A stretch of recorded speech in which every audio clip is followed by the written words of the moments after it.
Good morning students, I am MRK. We are going to see plus 2 mathematics inverse trigonometry unit 4. Okay, exercise 4.4 குள்ளத பார்ப்போம். Inverse trigonometry function அப்படின்னா நம்ம important notes வந்து சில விஷயங்கள் தெரிஞ்சிருக்கணும். நம்மளுக்கு இம்பார்ட்டன்ட் நோட்ஸ் வந்து சில விஷயங்கள் தெரிஞ்சிருக்கணும். என்ன தெரிஞ்சிருக்கணும் அப்படின்னா இன்வர்ஸ் ஃபங்க்ஷனுக்கு டொமைன்னா என்ன, ரேஞ்சுனா என்னன்னு தெரிஞ்சிருக்கணும். சைன் இன்வர்ஸ் எக்ஸ் அப்படின்றது ஃபங்க்ஷன் அப்படின்னா அதுக்குள்ளே டொமைன்னா என்ன அப்படின்னு தெரியணும், ரேஞ்சுனா என்ன அப்படின்னு தெரியணும். டொமைன்றது இன்புட், ரேஞ்சுன்றது அவுட்புட். சைன் இன்வர்ஸ் எக்ஸ் அப்படின்னா -1 to 1 க்ளோஸ்ட் ப்ராக்கெட் இன்க்ளூட் ஆகும்னு அர்த்தம். சரியா? ரேஞ்ச் அப்படின்றது -π/2, +π/2 அப்படின்னு அர்த்தம். Okay, right. Next cos inverse x அப்படின்னா நம்மளுக்கு தேவையானது என்ன அப்படின்ட்டு பார்க்கணும். சரிங்களா? சொல்கிறது பார்த்து நிதானமாக செஞ்சுக்கோ. ரைட், பொறுமையாக நிதானமாக. -1 to 1 தான், பட் இதில் வந்து 0,π அப்படின்னு வரணும் range. Okay, good. Next tan inverse அப்படின்னா tan இன்வர்ஸ் எக்ஸ் அப்படின்னா பொறுமையாக நிதானமாக செஞ்சுக்க. -∞, ஓப்பன் ப்ராக்கெட் அல்லது ரியல் நம்பர்ஸ்னு சொல்லிக்கலாம். Okay, good. அதே மாதிரி ஓப்பன் ப்ராக்கெட் -π/2, +π/2 அப்படின்னு அர்த்தம். ஓப்பன் ப்ராக்கெட் அதாவது எக்ஸப்ட் அப்படின்னு அர்த்தம். சேராது. -π/2 +π/2 சேராது tan இன்வர்ஸ் எக்ஸில். ரைட். அதே மாதிரி இதோட ரெசிப்ராக்கல் அப்படின்றது வந்து சைனோட ரெசிப்ராக்கல் அப்படின்றது கொசிகன் இன்வர்ஸ் எக்ஸு. சரிதானா? அதில் ரியல் நம்பர் எக்ஸப்ட் -1,1 அப்படின்னு அர்த்தம். ரியல் நம்பரில் -1,1 தவிர எல்லாமே போடலாம். அப்போ கிடைக்கக்கூடிய ரேஞ்ச் வந்து -π/2லேருந்து +π/2 எக்ஸப்ட் 0 அப்படின்னு அர்த்தம். 0 மட்டும் கிடைக்காது, பண்ணக்கூடாது, ரேஞ்சில் வராது. ரைட். நெக்ஸ்ட்டு காசுடைய தலைகீழி சீக்கன் யூனிவர்ஸ் எக்ஸ் அப்படின்னு அர்த்தம். அதுவும் ரியல் நம்பர்ஸ் தான், எக்ஸப்ட் -1,1. ஓகே, அதே மாதிரி இதுக்கு என்ன 0,π தான், ஆனால் எதுனா வரக்கூடாது, எக்ஸப்ட் π/2 அப்படின்னு அர்த்தம். π/2 போடக்கூடாது. சரிங்களா? ரைட். அதே மாதிரி காட் இன்வர்ஸ் தான் tan இன்வர்ஸுக்கு ரெசிப்ராக்கல். அது ரியல் நம்பர் தான், ஓப்பன் ப்ராக்கெட் 0,π. கொஞ்சம் யோசிச்சுக்கோ. அதாவது இந்த ரேஞ்சில் ஏன் வந்து 0 போடக்கூடாதுன்னு சொல்லியிருக்கோம், π/2 போடக்கூடாது, π/2 கிடைக்காது அப்படின்ற மாதிரி சொல்லியிருக்கோம். அப்படின்னா 1 கொசிகன் இன்வர்ஸ் எக்ஸ் அப்படின்னா 1 sin இன்வர்ஸ் எக்ஸ்னு அர்த்தம். அப்போ இந்த எக்ஸுக்கு பதிலாக என்னது 0 போட்டோம்னா 1/0 என்ன வந்துடும், நாட் டிஃபைன். அதனால் எக்ஸ் 0 போடக்கூடாது. சரியா? அதே மாதிரி இதில் π/2 போடக்கூடாது. 1 cos இன்வர்ஸ் ஆஃப் π/2 போட்டோம்னா சீக்கன் இன்வர்ஸ் ஆஃப் என்னது எக்ஸுக்கு 1 cos இன்வர்ஸ் எக்ஸ் எழுதலாம். π/2 போட்டால் cos 90 என்ன வந்துடும், 0 வந்துடும். அப்போ நாட் டிஃபைன் கிடைக்கும். அதனால் π/2 இதில் போடக்கூடாது அப்படின்னு அர்த்தம். இதை மட்டும் நோட் பண்ணிக்க, மறந்துடாது. இதுதான் இன்வர்ஸ் ட்ரிகனாமெட்ரிக்கு உள்ள டொமைன் அண்டு ரேஞ்ச். சரிங்களா சொல்கிறது? அப்போ நம்மளுக்கு இது தேவையான கான்செப்ட்டுக்கு முக்கியமானது. நம்மளுக்கு இது ஃபுல்லாக தெரிஞ்சிருக்கணும். சரியா? டொமைன் அப்படின்றது இன்புட், ரேஞ்சுன்றது அவுட்புட். சரியா? மறந்துடாத. இது அப்படியே வந்து சைன் ஃபங்க்ஷன் காஸ் ஃபங்க்ஷனுக்கு மாறிக்கிறோம். டொமைன் ஆயிரும், ரேஞ்ச் வந்து டொமைனாக மாறும், டொமைன் வந்து எதாக மாறிடும், ரேஞ்சாக மாறிடும். ஓகேங்களா? ரைட். அதனால் பார்த்து பொறுமையாக நிதானமாக செஞ்சுக்கோ, அவசரப்பட்டுறாத. ரைட். எக்ஸசைஸ் 4.4. ஓகேயா?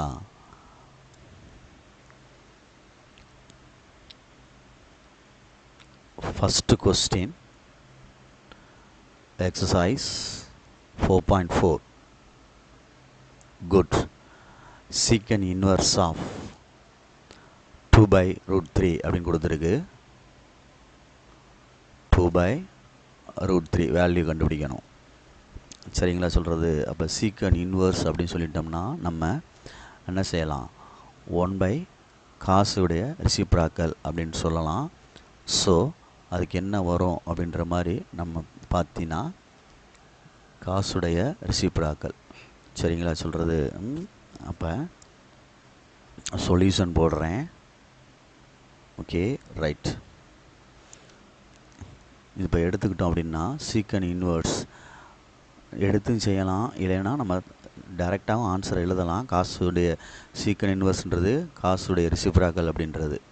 ஓகேங்களா? அதனால் நம்ம எடுத்தும் செய்யலாம், இல்லை டைரெக்டாக அப்படியும் செய்யலாம். சீக்கன் இன்வர்ஸ் ஆஃப் 2/√3 அப்படின்றது வந்து காசுடைய தலைகீழி, காசு இன்வர்ஸுடைய தலைகீழி. அப்போ காசு இன்வர்ஸ் ஆஃப் √3/2 இது ரெண்டு ஈக்குவல். அப்போ என்ன ஆன்சர் வந்துடும்?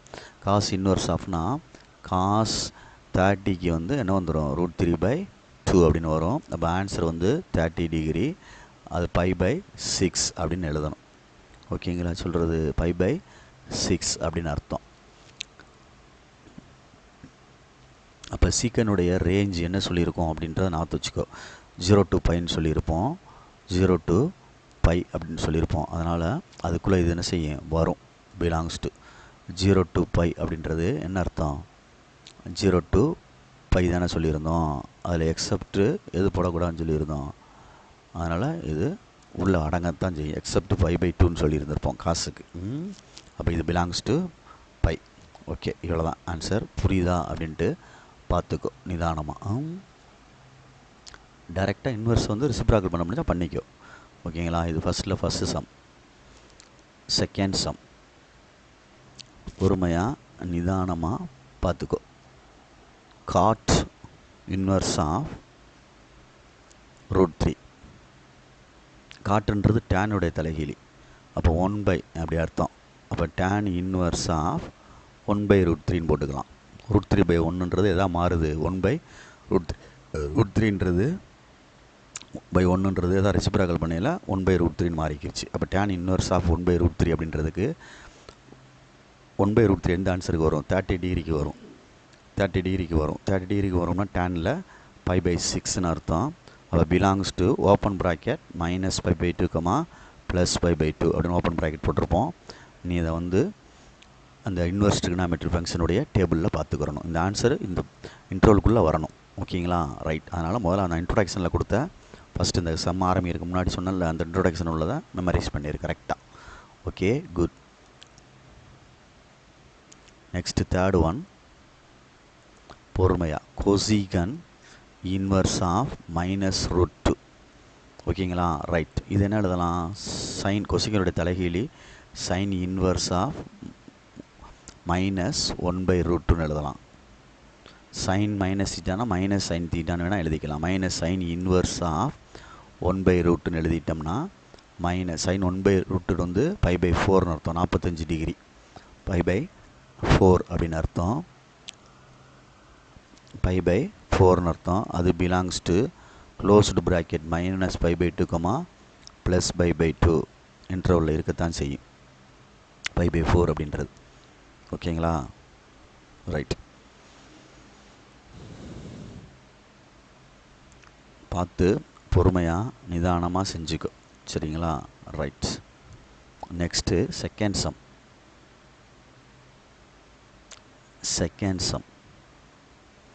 ஃபைண்ட் த வேல்யூ ஆஃப்னு கொடுத்து tan inverse of √3 minus secant inverse of -2 அப்படின்னு கொடுத்துருக்கு. தனித்தனியாக கண்டுபிடிச்சாலும் சரி, அப்படியே கண்டுபிடிச்சாலும் சரி. சரி, ஒன்றுன்னு வச்சுக்கோ. இது வேணா கொஸ்டினை ஃபஸ்ட்டு tan இன்வெர்ஸ் √3க்கு நான் கண்டுபிடிக்கிறேன். ஓகேங்களா? tan இன்வெர்ஸ் √3னா 60 டிகிரிக்கு வரும். அப்போ π/3 அப்படின்னு அர்த்தம். Belongs to open interval -π/2, +π/2. ஓகேங்களா? ரைட். அதே மாதிரி சீக்கன் இன்வெர்ஸ் ஆஃப் -1/2 அப்படின்னா சரியா? மறந்துடக்கூடாது. வெறும் காசுன்னு போட்டுக்கலாம். Cos inverse of secant inverse வந்து 1/cos இன்வெர்ஸ் மாற்றில காஸ் மைனஸ்ன்றது ப்ளஸ்ஸு தான், பாசிட்டிவ் தான். சரிங்களா சொல்கிறது? அதனால் என்ன காஸ் 1/2 காஸ் இன்வெர்ஸ் ஆஃப் 1/2ன்னு எழுதிக்கலாம். 1/2ன்றது என்ன டிகிரிக்கு வரும்? 1/2 அப்படின்றது என்ன டிகிரிக்கு வரும் அப்படின்னா sin 30 cos 60 π/3 அப்படின்ட்டு வரும். 60 டிகிரிக்கு வரும். சரிங்களா சொல்கிறது? மறந்துடக்கூடாது. அதனால் பொறுமையாக இதை வந்து சீக்கன் தீட்டான் இருக்குது, சீக்கன் மைனஸ் தீட்டான் இருக்குது. அப்போ இதை மைனஸ் காஸ் தீட்டான்னு மாற்றிக்கிறா, இல்லை காஸ் இன்வர்ஸ் ஆஃப் மைனஸ் 1/2ன்னு அர்த்தம். காஸ் இன்வர்ஸ் ஆஃப் மைனஸ் 1/2ன்னு அர்த்தம். அப்போ மைனஸ் 1/2னா இதை எப்படி எழுதுறது? பை மைனஸ் அப்படின்னு மாற்றிக்கிறியா? Right. Pi minus cos inverse of வந்து π/3. அப்போ க்ளோஸ் பண்ணோம்னா 2π/3 அப்படின்றது ஆன்சர். நான் வச்சுக்கோ, cos inverse of minus x is equal to pi minus x அப்படின்னு எழுதணும். பை மைனஸ் எக்ஸ் அப்படின்ட்டு எக்ஸு பை மைனஸு எக்ஸ்ன்னு எழுதுறத விட அதோட உனக்கு மாதிரி அது தெரியும். பை மைனஸ் காஸ் இன்வர்ஸ் எக்ஸ்ன்னு எழுதிக்க. பை மைனஸ் காஸ் இன்வர்ஸ் எக்ஸ்ன்னு எழுதிக்க. அப்போ இது பிலாங்ஸ் டு 0,π. ஓகே, சரிதானா? ரைட்டு. அப்போ என்ன ஆகும் அப்படின்ட்டு பாரு. ரெண்டுக்கு ஃபஸ்ட்டில் வர்றேன். ஃபஸ்ட்டில் வந்தோம்னா டேன் இன்வர்ஸ்க்கு வந்து π/3 √3க்கு π/3 மைனஸ் ஆஃப் 2π/3. அப்போ ஈக்குவல் டு எல்சிஎம் எடுத்தோம்னா பை மைனஸ் 2π/3. அப்போ ஆன்சர் என்ன வருது? மைனஸ் π/3 அப்படின்னு ஆன்சர் வருது. மொத்தமாக சேர்த்தோம்னா ஃபஸ்ட் ஒன்னில் போட்டிருக்கேன். Okay, good. புரியுதா அப்படின்ட்டு பார்த்துக்கோ. இந்த secant inverse of minus theta ஈக்குவல்ட்டுன்றதை காஸ் இன்வர்ஸ் ஆஃப் மைனஸ் தீட்டான்னு மாற்றிருக்கேன். ரெசிப்ராக்கல் மாற்றிருக்கேன். சரியா? 1/காசுன்னு எழுதுவோம்ல, அதனால் அப்படி எழுதியிருக்கேன். அடுத்து காஸ் இன்வர்ஸ் ஆஃப் மைனஸ் எக்ஸ்னால் pi minus cos inverse x அப்படின்னு அர்த்தம். அதை வச்சு அதை மாற்றிருக்கேன், ரெசிப்ராக்கல் பண்ணியிருக்கேன். பொறுமையாக நிதானமாக பார்த்துக்கோ, அவசரப்பட்டுறாத. ரைட். இதில் ஃபஸ்ட்டு கொஸ்டின் இது. செகண்டில் செகண்ட் வந்து என்ன சொல்லியிருக்கு புக்கில் பார்த்துக்கோ. Sine inverse of 1, sine inverse of minus 1 தம்பி, plus cos inverse of 1/2 plus tan inverse of 2. இப்போ சைன் இன்வர்ஸ் ஆஃப் 1 அப்படின்றதுக்கு அர்த்தம் என்னென்னா சைன் இன்வர்ஸ் ஆஃப் 1 அப்படின்னு ஆற்ற வச்சுக்கோ. இல்லை sine inverse of minus x அப்படின்னா sine inverse of minus x அப்படின்னா மைனஸ் சைன் இன்வர்ஸ் எக்ஸ் அப்படின்னு எழுதலாம். சரிதா? அப்போ இதை மைனஸ் சைன் இன்வர்ஸ் எக்ஸ்ன்னு எழுதிக்கிறேன், 1ன்னு எழுதிக்கிறேன். ப்ளஸ்ஸு இது அப்படியே இருக்கட்டும், பாசிட்டிவ். ஓகே, ப்ளஸ் இதுவும் அப்படியே இருக்கட்டும், டேன் இன்வர்ஸ் ஆஃப் 2ன்னு இருக்குது. சரி, ஓகே. அப்போ மைனஸ் சைன் இன்வர்ஸ் ஆஃப் 1னா π/2 90 டிகிரி ப்ளஸ் காஸ் 1/2 வந்து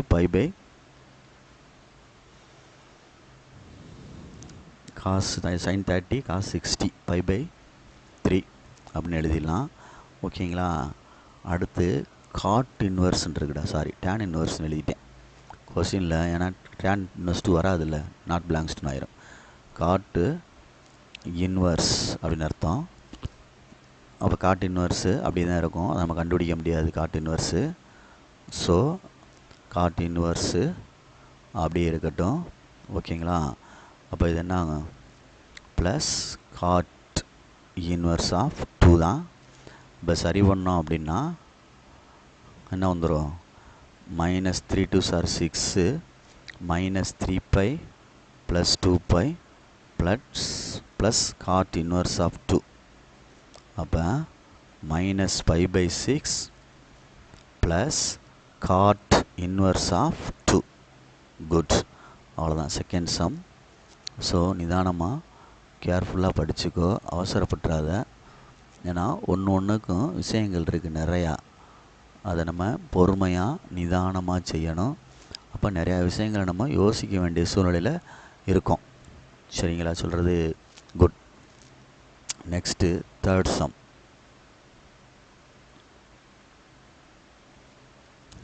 God inverse 1 plus sine inverse of minus √3/2 plus secant inverse of minus secant inverse of minus root 2. Okay, இதை அப்படியே மாற்றுவோமா? காட் இன்வெர்ஸ் தலைகீழி tan inverse of 1 plus sine இன்வெர்ஸ்னால் இதை minus முன்னாடி கொண்டு வந்துடலாம். காசுக்கு தான் பை வரும். Minus sine inverse of root 3/2 minus இது இது வந்து காஸ் இன்வெர்ஸ் ஆஃப் மைனஸ் 1/√2ன்னு வரும். சைன் இன்வெர்ஸ் ஆஃப் எக்ஸுக்கு வந்து மைனஸ் எக்ஸுக்கு வந்து வெறும் மைனஸ் சைன் இன்வெர்ஸ் எக்ஸ்னு எழுதிடலாம்.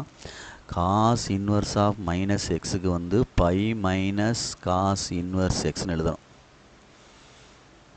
அப்போ டேன் இன்வெர்ஸ் ஆஃப் 1 இருக்கட்டும், minus sine inverse of root 3/2 இருக்கட்டும். இதுக்கு மாற்றையில் pi minus cos inverse of 1/√2ன்னு மாற்றிக்கிறேன். புரியுதா?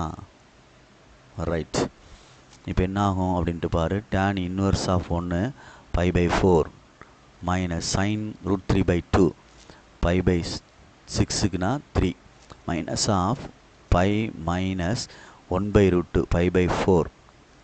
அப்போ π/4 மைனஸ் π/3 மைனஸ் பை ப்ளஸ் π/4. அப்போ எல்லாத்துக்கும் எல்சிஎம் போட்டோம்னா இல்லை 2π/4 ரெண்டையும் ஆட் பண்ணோம்னா இது ரெண்டையும் அடுத்து மைனஸ் π/3 மைனஸ் பை இது ரெண்டையும் அடிச்சிட்டோம்னா π/2. அப்போ π/2 மைனஸ் π/3 மைனஸ் பை எல்சிஎம் வந்து 6 போட்டோம்னா 3π மைனஸ் 2π மைனஸ் 6π. அப்போ என்ன வந்துடும்? 6 8π 5π மைனஸ் 5/6 அப்படின்ட்டு வருது.